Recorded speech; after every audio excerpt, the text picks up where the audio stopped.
नमस्कार दोस्तों, स्वागत है आप सभी का हमारे YouTube चैनल कृष्णाचंद में। दोस्तों आज है 26 जुलाई और हम पढ़ने जा रहे हैं करंट अफेयर। तो देखते हैं आज का पहला प्रश्न। केंद्रीय गृह मंत्री अमित शाह ने किस राज्य में भगवान श्री राम की सबसे ऊंची प्रतिमा की आधारशिला रखी है? तो दोस्तों इसका सही उत्तर है ऑप्शन डी, आंध्र प्रदेश।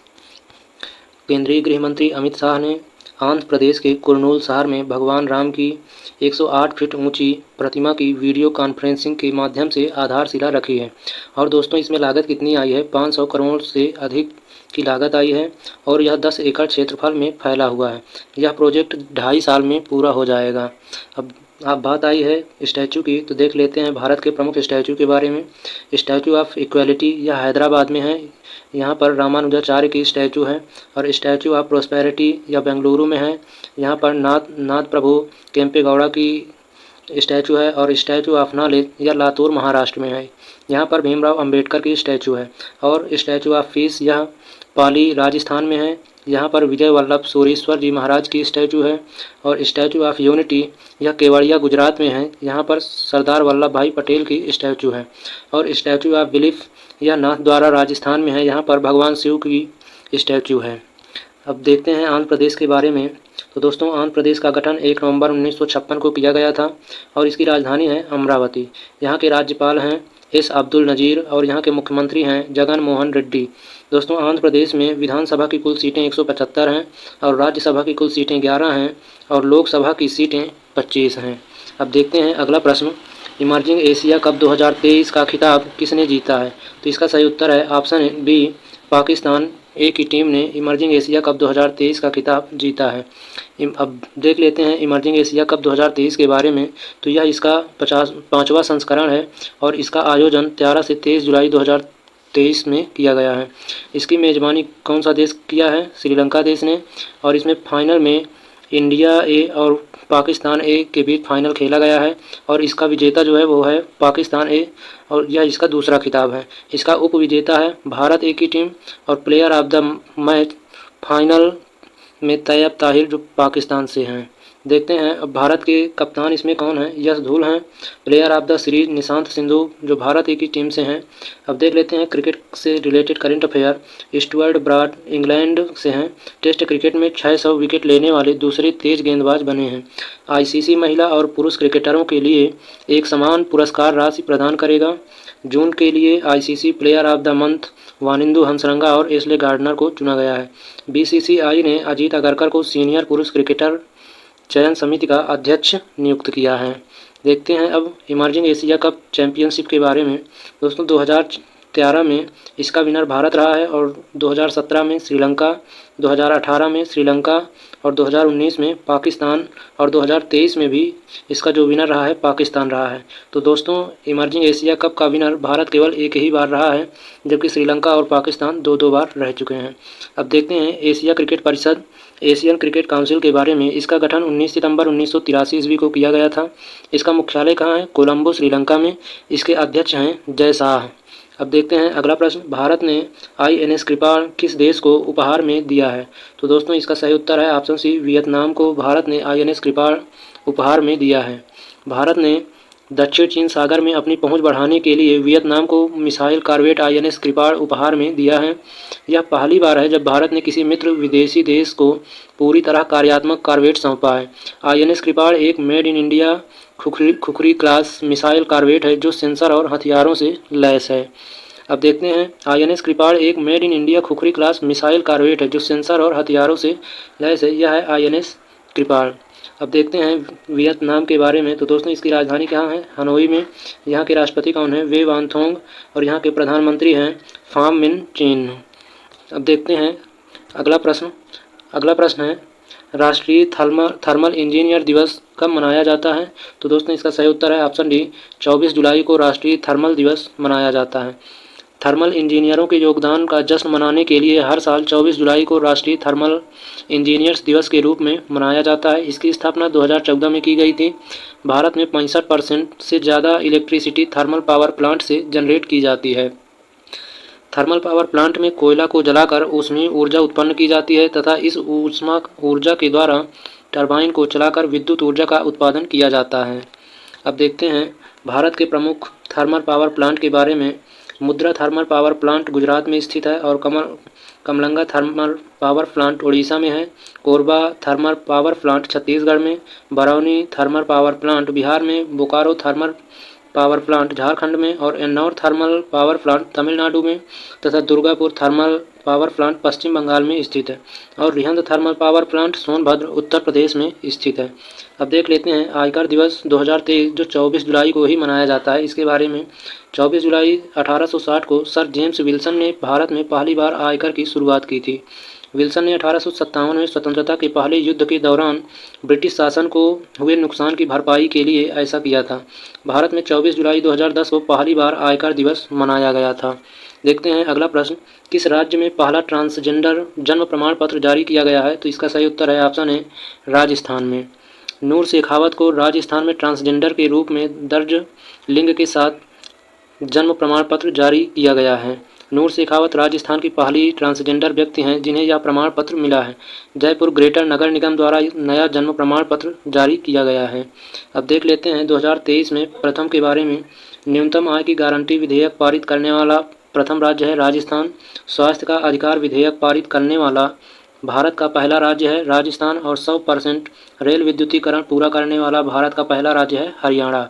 बच्चों के लिए डिजिटल स्वास्थ्य कार्ड प्रदान करने वाला पहला राज्य है उत्तर प्रदेश और दुनिया का पहला एशियाई किंग गिद्ध संरक्षण व प्रजनन केंद्र बना है उत्तर प्रदेश। देखते हैं अब राजस्थान के बारे में कुछ इंपॉर्टेंट करंट अफेयर। बेहतर स्वास्थ्य देखभाल सुनिश्चित करने के लिए राजस्थान सरकार PCTS मोबाइल ऐप शुरू की है। राजस्थान के साहित्यकारों को राजस्थान साहित्य प्रोत्साहन पुरस्कार मिलेगा। जल जीवन मिशन कनेक्शन में राजस्थान 12वें स्थान पर है और पहली प्रीमियर हैंडबॉल लीग जयपुर में आयोजित की गई है। 30 मार्च को राजस्थान के स्थापना दिवस के रूप में मनाया जाता है। जयपुर लिटरेचर फेस्टिवल का 16वां संस्करण जयपुर में हुआ है। दृष्टिहीनता नियंत्रण नीति लागू करने वाला पहला राज्य राजस्थान बना है। अब देखते हैं अगला प्रश्न, एडमिरल लिसा फ्रेंचेटी किस देश की नौसेना का नेतृत्व करने वाली पहली महिला बनी हैं? तो इसका सही उत्तर है ऑप्शन बी अमेरिका। अमेरिकी राष्ट्रपति जो बिडेन ने अमेरिकी नौसेना का नेतृत्व करने के लिए एडमिरल लिसा फ्रेंचेटी को नामित किया है। यदि सीनेट द्वारा पुष्टि हो जाती है तो admiral Franchetti joint chiefs of staff की पहली महिला सदस्य बन जाएंगी। वर्तमान में सितंबर 2022 से नौसेना संचालन के 42वें उप प्रमुख के रूप में कार्यरत हैं। अब देखते हैं अमेरिका से संबंधित प्रमुख करंट अफेयर। जुलाई 2023 में फोर्ब्स द्वारा जारी अमेरिका की 100 सबसे अमीर महिलाओं में 4 भारतीय मूल की महिलाएं शामिल हैं। वह हैं जयश्री उलाल, नीरजा सेठी, नेहा नरखेड़े और इंदिरा नूई। भारत नासा के आर्टेमिस समझौते में शामिल हुआ है। भारत के रक्षा मंत्रालय ने अमेरिका से सशस्त्र UAV MQ-9 प्रीडेटर ड्रोन को खरीद को मंजूरी दी है। अधिवक्ता ललिता नटराजन ने अमेरिका का इकबाल मसीह पुरस्कार जीता है और जून 2023 में अमेरिका के रक्षा सचिव लॉयड ऑस्टिन भारत की यात्रा पर आए थे। अगला प्रश्न है, सबसे लंबे समय तक सेवा करने वाले दूसरे मुख्यमंत्री कौन बने हैं? सही उत्तर है उड़ीसा के मुख्यमंत्री नवीन पटनायक सबसे लंबे समय तक सेवा करने वाले दूसरे मुख्यमंत्री बने हैं। उड़ीसा के नवीन पटनायक 22 जुलाई को 23 साल और 139 दिनों के कार्यकाल के साथ भारत में किसी राज्य के दूसरे सबसे लंबे समय तक सेवा करने वाले मुख्यमंत्री बन गए हैं। नवीन ने पहली बार 5 मार्च 2000 को CM के पद की शपथ ली है। सबसे लंबे समय तक सेवा करने वाले मुख्यमंत्रियों के बारे में जान लेते हैं। पवन कुमार चामलिंग जो सिक्किम के मुख्यमंत्री रहे 24 साल 166 दिन और नवीन पटनायक उड़ीसा के 23 साल 139 दिन और ज्योति बसु पश्चिम बंगाल 23 साल 138 दिन, गेगोंग अफांग अरुणाचल प्रदेश 22 साल और 250 दिन, ललथनहावला मिजोरम 22 साल 60 दिन और वीरभद्र सिंह हिमाचल प्रदेश 21 साल 13 दिन। दोस्तों अगले वर्ष तक नवीन पटनायक सबसे अधिक समय तक सेवा करने वाले मुख्यमंत्री हो जाएंगे। देखते हैं अगला प्रश्न, ब्रिक्स समूह में शामिल होने के लिए किस देश ने आवेदन किया है? दोस्तों अल्जीरिया देश ने ब्रिक्स समूह में शामिल होने के लिए आवेदन किया है। अल्जीरिया नए आर्थिक अवसर को खोलने के लिए ब्रिक्स समूह में शामिल होना चाहता है। अल्जीरिया ने इसके लिए 1.5 अरब अमेरिकी डॉलर की राशि के साथ ब्रिक्स बैंक का शेयर धारक सदस्य बनने का भी अनुरोध किया है। उत्तरी अफ्रीकी देश अल्जीरिया तेल और गैस संसाधनों में समृद्ध है। अब देखते हैं अगला, ब्रिक्स का मतलब ब्राज़ील, रूस, भारत, चीन और दक्षिण अफ्रीका है। 5 प्रमुख उभरती अर्थव्यवस्थाओं का एक संघ है। 2001 में गठित होने पर मूल रूप से ब्रिक के रूप में जाना जाता था। दक्षिण अफ्रीका 2010 में इसमें शामिल हुआ। जिससे इसका संक्षिप्त नाम ब्रिक्स हो गया। ब्रिक्स देशों द्वारा 2014 में न्यू डेवलपमेंट बैंक (NDB) की स्थापना भी की गई थी। अगला प्रश्न है, ब्रायन टेबर का निधन हो गया है, वह किस देश के क्रिकेटर थे? तो दोस्तों इसका सही उत्तर है ऑप्शन बी, ऑस्ट्रेलिया देश के क्रिकेटर थे। ऑस्ट्रेलिया और न्यू साउथ वेल्स के पूर्व विकेटकीपर ब्रायन टेबर का 83 वर्ष की आयु में हाल ही में निधन हो गया है। अब देखते हैं हाल ही में हुए निधन के बारे में। तो दोस्तों प्रख्यात गणितज्ञ डॉक्टर मंगला नार्लिकर का भी हाल ही में निधन हुआ है। और मराठी अभिनेता रविंद्र महाजनी का, बास्केटबॉल खिलाड़ी निक्की मैकक्रे-पेंसन, प्रसिद्ध चित्रकार और मूर्तिकार नंबूदरी, ऑस्कर विजेता अभिनेता एलन आर्किन और पंजाब के पूर्व डिप्टी स्पीकर वीर देविंदर सिंह, प्रसिद्ध वैज्ञानिक जॉन बैनिस्टर गुडइनफ का भी हाल ही में निधन हो गया है। अगला प्रश्न है, मिशन शक्ति स्कूटर योजना किस राज्य में शुरू की गई है? तो दोस्तों यह योजना उड़ीसा राज्य में शुरू की गई है। उड़ीसा के मुख्यमंत्री नवीन पटनायक ने मिशन शक्ति स्कूटर योजना को मंजूरी दे दी है। इसका उद्देश्य है लाभार्थियों को 1 लाख रुपए तक के बैंक ऋण पर ब्याज छूट प्रदान करना है, जिससे वे स्कूटर खरीद सकेंगे। अब देखते हैं कल के करंट अफेयर का रिवीजन करते हैं। कोरिया ओपन बैडमिंटन 2023 में पुरुष युगल का खिताब किसने जीता है? चिराग सात्विक की जोड़ी ने। और 5वां हेलीकॉप्टर और लघु विमान शिखर सम्मेलन कहाँ आयोजित किया जाएगा? खजुराहो में। किस देश के राष्ट्रपति रानिल विक्रमसिंघे भारत की 2 दिन की यात्रा पर आए थे? श्रीलंका के। भारतीय मूल की मोक्षा राय को किस देश के पॉइंट ऑफ लाइट से सम्मानित किया है? तो ब्रिटेन की। अब देखते हैं अगला प्रश्न, 2023 में भारतीय वायुसेना दिवस परेड और एयर शो किस राज्य में आयोजित किया जाएगा? उत्तर प्रदेश में।